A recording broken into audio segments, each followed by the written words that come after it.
This isn't a typical job or a normal office. Spray bars on. It isn't always easy. $1,500, thank you very much. But I wouldn't change a thing. It's better than sex.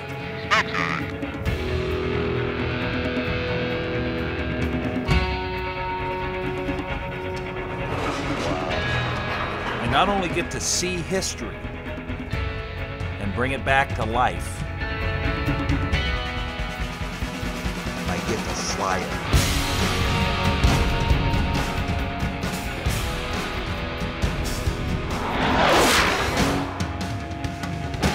The Sea Fury is the last of the piston-driven fighters. It was the last propeller-driven airplane to shoot down a jet aircraft, in this case a MiG-15, in combat.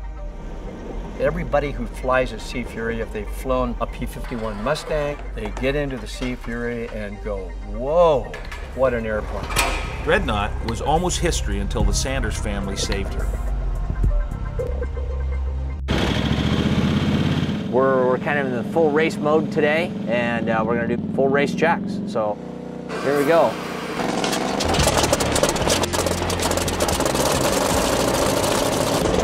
A lot of people think that what we're doing is wrong. You got to take these airplanes and be flying, and these are historical pieces. You cannot appreciate these airplanes sitting in a museum. When they start, you can feel in your chest they come up on power, when they come roaring by.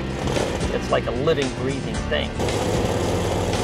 It is exhilarating to have something making 4,000 horsepower right in front of you.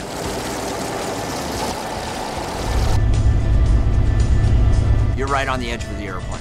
You've run your temperature up, you run your horsepower up, you're 10 degrees away from everything coming apart. If all the gauges, 3 or 4 of them you really want to watch, if that pump pressure goes down, the temperature goes up. The Sanders brothers dialed some things in. We got new fuel, and now we're going to see if we can get a higher horsepower number without melting anything.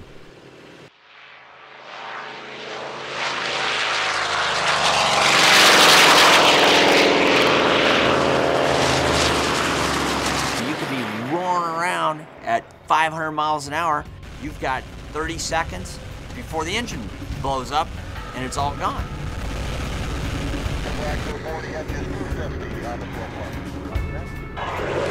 Things are happening fast. Spray bars on. The engine lets you know when it's unhappy. And when it gets unhappy, all hell breaks loose. Until you experience that real, true, catastrophic failure, you can talk about it till you're blue in the face. It's one of those things where you have to perform if you want to be alive at the end of the day. 360 gallons an hour at 187 pounds of torque, 85.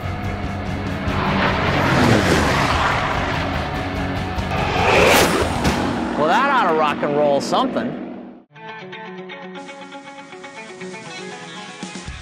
She was actually the only WASP in World War II to get the Air Medal, because she did 5 consecutive transcontinental flights in 5 days. Through everything that was built for the Army, all the pursuit, transport, up through the B-17, for all the fighters. These women flew planes like the B-17 Flying Fortress, a 4-engine heavy bomber, by themselves.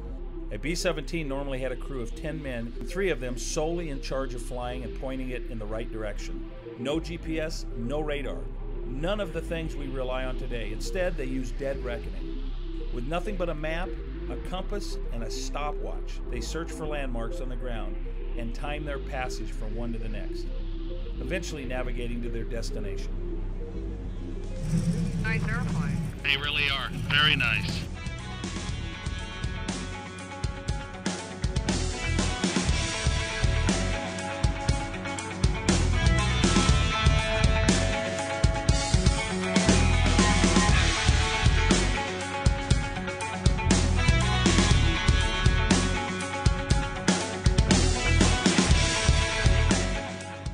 My dad was the first skywriter, and he was writing for Pepsi way back in 1932. He was writing Pepsi 7,000 times or so, and then he finally said, there's got to be a faster, better way to do this. And then he came up with sky typing with 5 airplanes.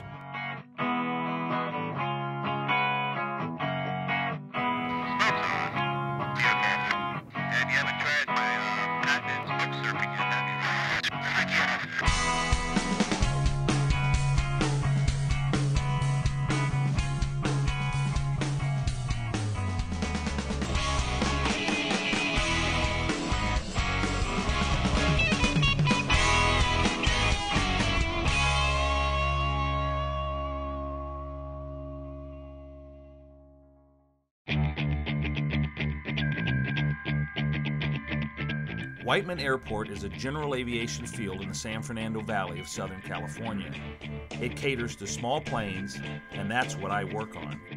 With the exception of the big plane sitting out on my ramp right now, the Albatross flying boat. Getting this 20,000-pound boat off the ground could be a matter of adjusting something by an inch.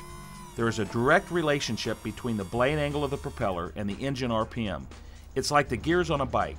A large angle gives a lower RPM, and a small angle gives a higher RPM. We'll get that thing adjusted just right. We'll make maximum horsepower, and we'll sail off into the wild blue yonder. No problem.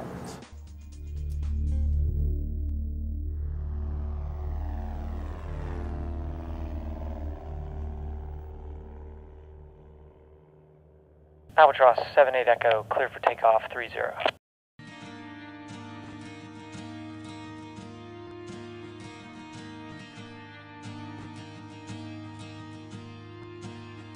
We just passed Big Bear Lake. We're about halfway between that and Yucca Valley.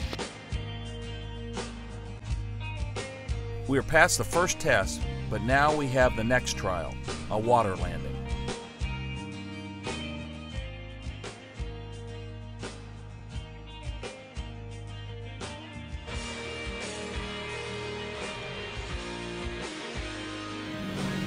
I mean, 30 degrees of flop. There's 30, and it's coming and showing. Okay.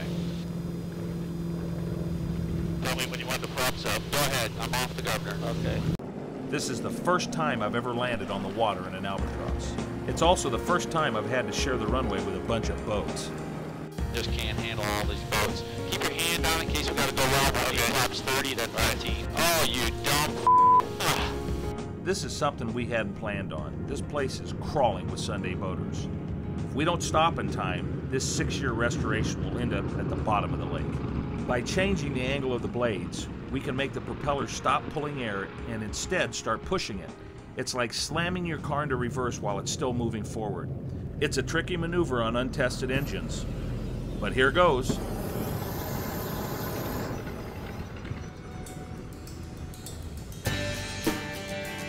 Pictures lot. Boost off. Matt got a shower.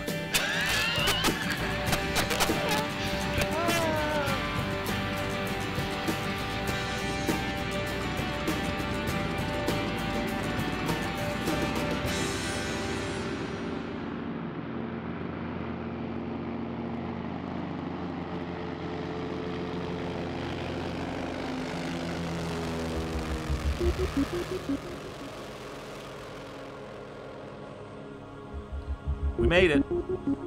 It took a while, but now we have a fully functional Albatross to play with.